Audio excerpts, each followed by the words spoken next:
Hello everybody, this is Evan Irwin. It is August 3rd, 2006, and today I'm going to bring you the lands, artifacts, and gold cards from Coldsnap, as well as a few thoughts on the future of this video series, and how my opinions have changed of Coldsnap as the weeks have gone by. Let's get started. First up is Arctic Flats. Basically, you got a whole series of these guys. You have Arctic Flats, Boreal Shelf, Frost Marsh, Highland Weald, and Treasurehorn Sinks. And these are all solid, great cards. Obviously they fuel both any sort of snow permanent strategies as well as snow mana, as well as being able to fix your mana if you're running 2 or 3 colors as your deck may be. And so with that said, there's not a lot to say about these strategically other than if you don't see a very powerful card and you see a dual land, a dual snow land, just go ahead and take it. Our first non-dual land is the incredible Dark Depths.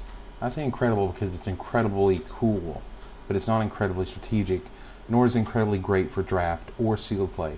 In sealed, it's only marginal, particularly because when I was at the pre-release, one of the great plays was that this guy took all these turns getting Dark Depths out there, making his Merit Lage token, and then the other guy banished it into memory and drew half his deck.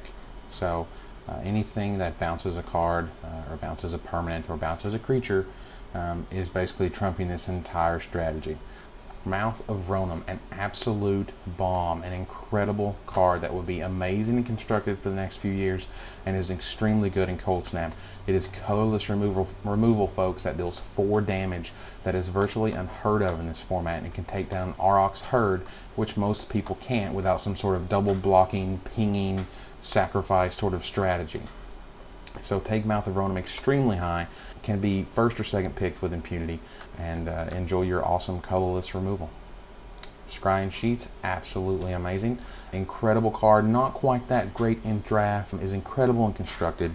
In draft, I wouldn't take this maybe 4th or 5th, maybe beyond. You're going to have to draft a lot of snow permanents to make this worth it.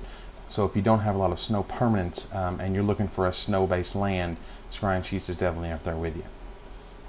Lastly, all of the snow-covered lands, including the forest, island, mountain, plains, and swamp, are worth picking anywhere between 4th and 9th. You know, depending on what your picks are so far, what's in the pack, how your draft is going, what your strategy is. You know, snow-covered lands can be extremely important in some archetypes and extremely unimportant in others. Next, we begin the multicolor cards. This begins with Blizzard Spectre. I like Blizzard Spectre. I think it's a little underpowered based on the other multicolor cards that you can find, but it's also a flyer, so it has evasion and it has a very interesting ability. You're probably never going to let your opponent bounce a permanent, which is also known as they're just going to pick up a land, unless you can power this out early with some sort of blue, black, green deck that has Boreal Druid. Can you really sort of make that permanent bouncing work? Otherwise, it's a good flyer. If you see this table, then by all means move into red, black, and blue because it's worth it. Cold Steel Heart is fantastic. It's worth even first picking, and of course you're always going to use this. You're never going to leave Cold Steel Heart in your sideboard, and you can't exactly say that for other first picks that you take, such as Stalking Yeti. So with Cold Steel Heart, it powers out your entire deck. It makes snow mana. There's just nothing wrong with it.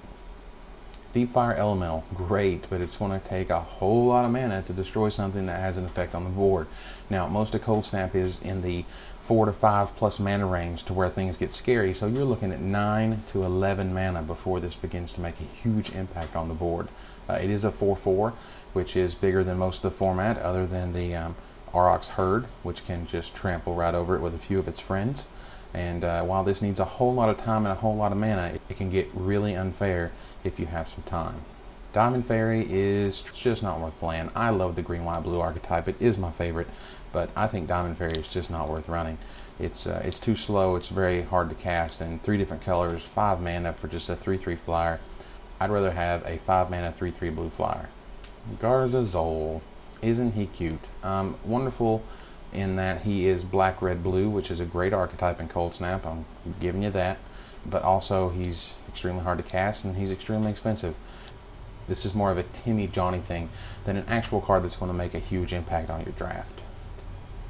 Jester Scepter is just kind of silly. You're never actually going to be countering things unless your opponent is very heavy into Ripple, and if you hit one of those Ripple spells. So it's kind of cute, cutesy, but just not very playable. Juniper Order Ranger is a huge bomb. I love this card. I think it's one of the most powerful non-rare cards in the set.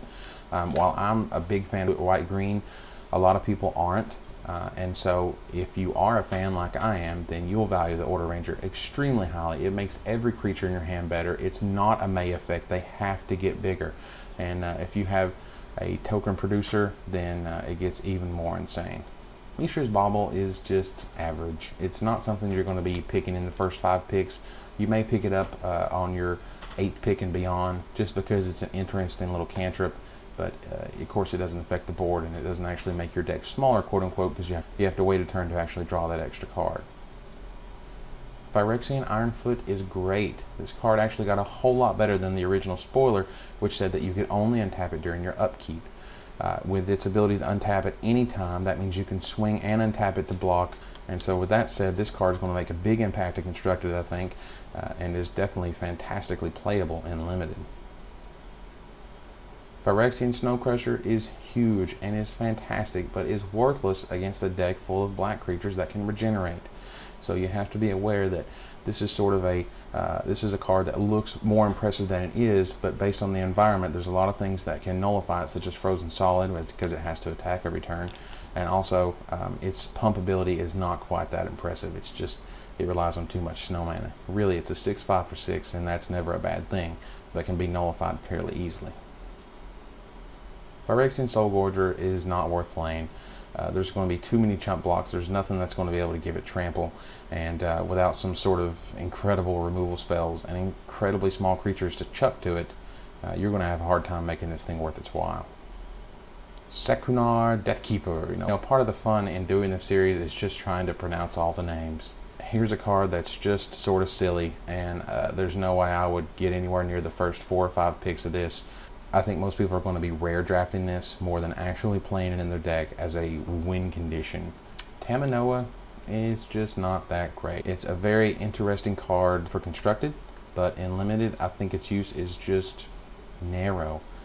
Whenever a non-creature source you control deals damage, they were talking about some Surging Flames, but overall, I just think it's underpowered in the format. Thumming Stone is really cool. It causes you to draft a certain way. If you can get a Thumming Stone early, you can start drafting all kinds of copies of things.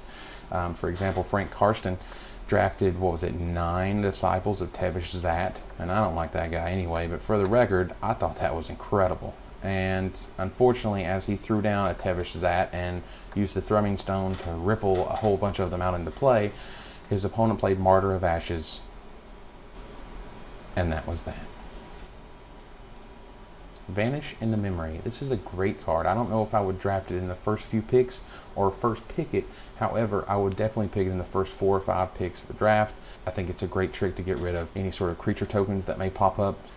Wilderness Elemental, I'm not a huge fan of this card. Most people are going to be running basic snowlands, which don't count as non-basic lands, and so they're going to be running Scrying Sheets and Mouth of Rownum and those snow dual lands, and so he might be a 1 or 2, 3. Zur the Enchanter, very interesting card, just not really enough targets to make it worthwhile. I'm trying to think of the enchantments you're going to be pulling with this card, which is generally something like Surging Might. However, you put it into play, but you don't play it, so you can't ripple it. Zur's just a little underpowered for what he does.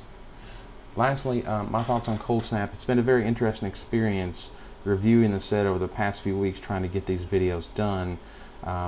And I think that black is not as horrible as I thought it was. I still don't like it myself. I think red's a whole lot better than I first thought it was.